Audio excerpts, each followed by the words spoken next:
ये भी हमारा प्रश्न जो है आपका ये कथन और पूर्वानुमान का है, और ये भी आपका कैनरा बैंक पीओ 2009 में पूछा गया ये प्रश्न है। ठीक है, तो इस प्रश्न को करेंगे कैसे? तो सबसे पहले देखिए, इसमें जो है हमने कुछ शब्द दिए हैं। ठीक है, उस शब्द को आप जो याद कर लीजिए। अगर ये शब्द कहीं भी है आपके पूर्वानुमान में, यानी 2 पूर्वानुमान रहेगा, उसमें से अगर किसी भी ने भी ये शब्द का यूज किया है तो वो आपका पूर्वानुमान नहीं होगा। ठीक है, लेकिन अगर होगा, जैसे सभी या प्रत्येक में से कोई शब्द यूज किया है और वो सही है, तो उसके कुछ कंडीशन है, अगर उन कंडीशन को वो फुलफिल कर रहा है तो अभी जाके वो सही होगा, वरना नहीं होगा। जैसे हमने आपके पिछले वीडियो में एक क्वेश्चन बताया है कि उसमें सभी शब्द का यूज किया था, उसके बाद भी उसमें एक कंडीशन था, तब जा करके वो सही हुआ था। तो उसी में भी है कि अगर इनमें से कोई भी शब्द है और कंडीशन नहीं दिया है तो आपका पूर्वानुमान गलत हो जाएगा। ठीक, और दूसरा अगर ये था कि कथन में, जैसे ये कथन है, अगर इस कथन में पॉजिटिव बातें की गई है, कहीं निगेटिव बातें नहीं की गई है, तो आपका पूर्वानुमान में भी किसी में भी अगर निगेटिव बातें की गई है तो वो आपका सही नहीं होगा, वो आपका 100% गलत हो जाएगा। तो सबसे पहले देखिए, अगर देखेंगे तो आप पूर्वानुमान के सेकंड में जो है निगेटिव बातें की है इसने, यहाँ पर नहीं शब्द का यूज किया है, जबकि इसमें कथन में कहीं पर भी निगेटिव टर्म का यूज नहीं किया गया है। तो ये तो 100% ये हो गया कि ये आपका सेकंड वाला गलत है। ठीक है, ये सही नहीं है। ठीक, तो आपका यहाँ पर टाइम बच गया। ठीक है, ये अब आपको ये डिसीजन लेना है कि ये गलत है या सही है। तो हमने आपको कैसे समझाया ये है कि कोई स्टेटमेंट है, ठीक है, किसी ने स्टेटमेंट दे दिया, अब उस स्टेटमेंट पर 2 लोग चर्चा कर रहे हैं। ठीक है, 2 लोग की अलग अलग 2 चर्चाएं हैं, और उनमें एज ए थर्ड पर्सन आपको डिसीजन लेना है कि उन दोनों में से किसकी चर्चा सही है, किसकी गलत है, या दोनों की चर्चा सही है या दोनों की गलत है। ठीक है, यही आपका निर्णय यहाँ पर है, यही आपको इसमें करना है कथन और पूर्वानुमान में। ठीक है, तो सबसे पहले कैसे देखेंगे, तो सबसे पहले प्रश्न को पढ़ते हैं। ठीक है, प्रश्न के पढ़ने के बाद कैसे डिसीजन लेते हैं इस पर हम देखेंगे। तो सबसे पहले प्रश्न में ये कह रहा है कि केंद्र सरकार ने तत्काल प्रभाव से सभी राज्यों में लॉटरी के जरिए जुए पर प्रतिबंध लगा दिया है। यानी गवर्नमेंट, जो सेंट्रल गवर्नमेंट है, केंद्र सरकार ने जितने भी लॉटरी हो रहे थे उन जुओं पर क्या किया, उसने प्रतिबंध लगा दिया। ये स्टेटमेंट आ गया है। ठीक है, किसके तरफ से? केंद्र सरकार की तरफ से।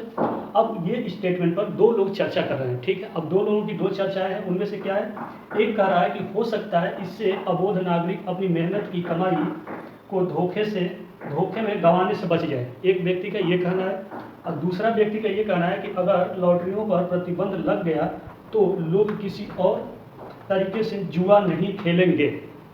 दूसरा ये कह रहा है। अब तीसरा व्यक्ति आप हैं, ये दोनों आपका पूर्वानुमान मिल गया है कि एक स्टेटमेंट है, 2 लोग ये अपना पूर्वानुमान लगाए हैं। एज ए थर्ड पर्सन आपका डिसीजन इन दोनों पर क्या है? तो आप सबसे पहले तो डिसीजन ये आपको याद है कि जिसमें नहीं शब्द का यूज किया है उसको हटा दीजिए। तो इसमें निगेटिव बातें की हैं, जबकि कथन में कहीं भी निगेटिव बातें नहीं है। तो सबसे पहले डिसीजन तो हमारा यही होगा कि इसको हटा दो। अब आपको पूरी एनर्जी किस पे लगानी है? पहले वाले पे लगानी है।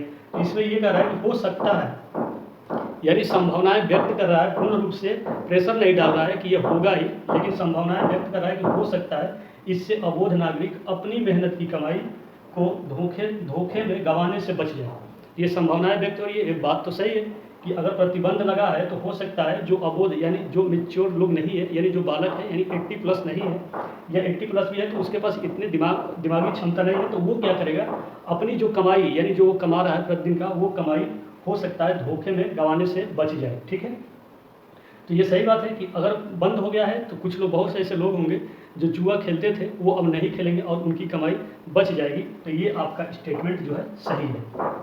ठीक, ये पूर्वानुमान सही है स्टेटमेंट का, ये पूर्वानुमान फर्स्ट वाला सही है। जबकि सेकंड वाला तो बेगर एक बार पढ़े और डिसीजन ले लीजिए कि ये नहीं होगा, क्योंकि कहीं भी इसमें स्टेटमेंट में जो है आपका निगेटिव बातें नहीं करी गई है, तो आपका पूर्वानुमान में भी कहीं भी निगेटिव बातें दी है तो वो नहीं होगा। ठीक है, तो ये तो ऐसे ही खारिज हो गया। अब आपका बचा फर्स्ट, तो फर्स्ट पर अगर अनुमान लगाएंगे तो आपका ये हो सकता है। सिंपल सी बात है, ये हो सकता है। तो अगर देखें इसमें तो कौन सा सही होगा, तो इसमें आपका फर्स्ट वाला सही है। तो यानी देखेंगे यदि कथन में केवल पूर्वानुमान फर्स्ट निहित है, यानी निहित का मतलब यह है फर्स्ट जो है पूर्वानुमान स्टेटमेंट में निहित है, यानी सही है। स्टेटमेंट के हिसाब से पूर्वानुमान फर्स्ट सही है। ठीक है, जब भी निहित का है इसका मतलब समझिएगा कि सही है। ठीक, तो आपका सीधा सीधा यही पहले वाला अकाउंट मिल गया, ये आपका पहले वाला क्या होगा, सही होगा। ठीक है, तो जब भी आपका कथन और पूर्वानुमान, मैं बार बार ये रिपीट कर रहा हूँ कि जब भी इस तरह के प्रश्न आपके सामने आए तो अपने आप को थर्ड पर्सन रखिए और स्टेटमेंट को, किसी द्वारा स्टेटमेंट दिया गया है, ठीक है, और उस स्टेटमेंट पर 2 लोग ऐसे हैं जो पूर्वानुमान लगा रहे हैं, अपने बातें रख रहे हैं, उसमें आपको जाकर के डिसीजन लेना है कि उन 2 में से कौन सही है। ठीक है, बस यही आपको करना है और इससे ज़्यादा कुछ नहीं करना है। तो चलिए अभी इसी में देखेंगे 2-4 क्वेश्चन और, उसके बाद